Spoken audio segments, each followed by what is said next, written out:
Watu wengi wananiuliza, mkuu, tukipiga kura tunaenda wapi? Asubuhi ya tarehe 29 toka nyumbani kwako na kitambulisho chako cha kupigia kura. Wale ambao hamna vitambulisho vya kupigia kura, Tume ya Uchaguzi wameshatoa ufafanuzi. Mtu ambaye ana kitambulisho cha taifa anaruhusiwa kupiga kura.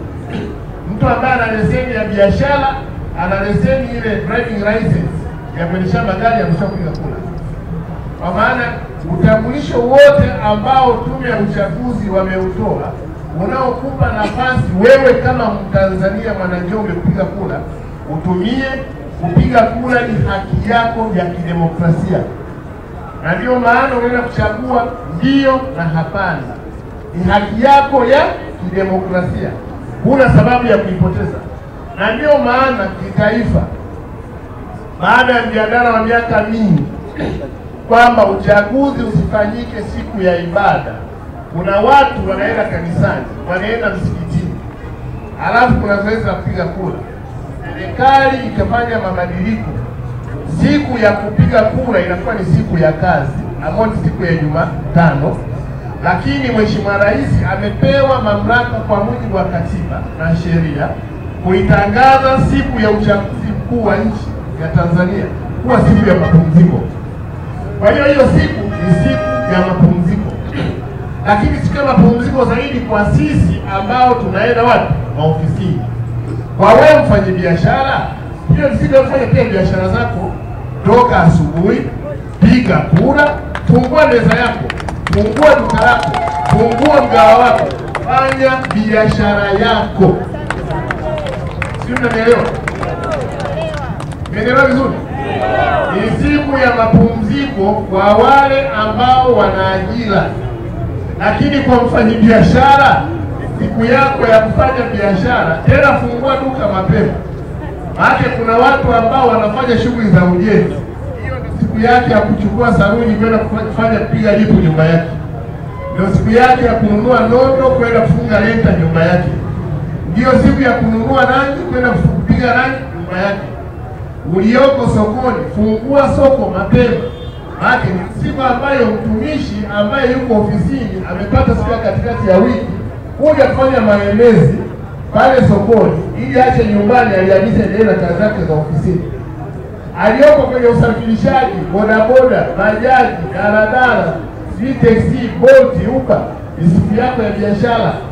Maana sio watu wengi wanafanya movement za kufanya maemezi ya nyumbani na kwenda kuona vitu vyao ambavyo hawajaviona toka Jumamosi na Jumapili alipotoka kwenye hizo shughuli. Kwa hiyo waombe, nenda ukapige kura.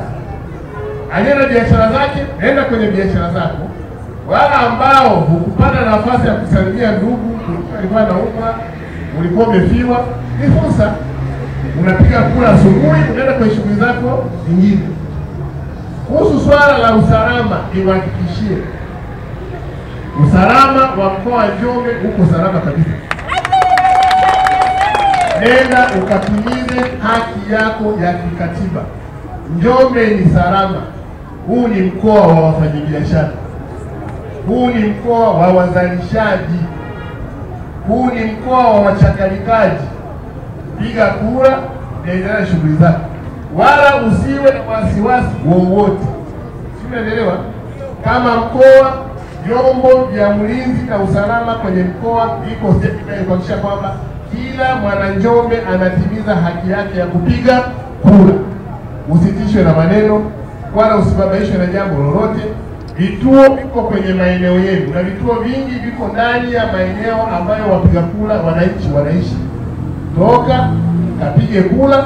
Baada ya kupiga kura, endelea na shughuli zako za uzalishaji, endelea na shughuli zako za utoaji huduma, endelea na shughuli zako za kiuchumi.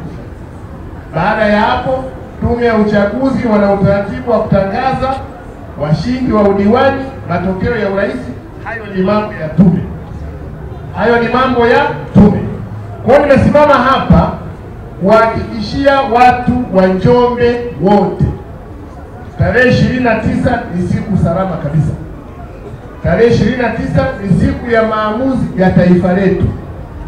Nenda ukatimize haki yako ya kidemokrasia, nenda ukatimize haki yako ya kikatiba, piga kura yako. Baada ya hapo endelea na shughuli zako, masoko yafanye kazi, duka yafanye kazi, migao ifanye kazi, vituo vya mafuta ifanye kazi, stendi ifanye kazi, wasafirishaji wafanye kazi.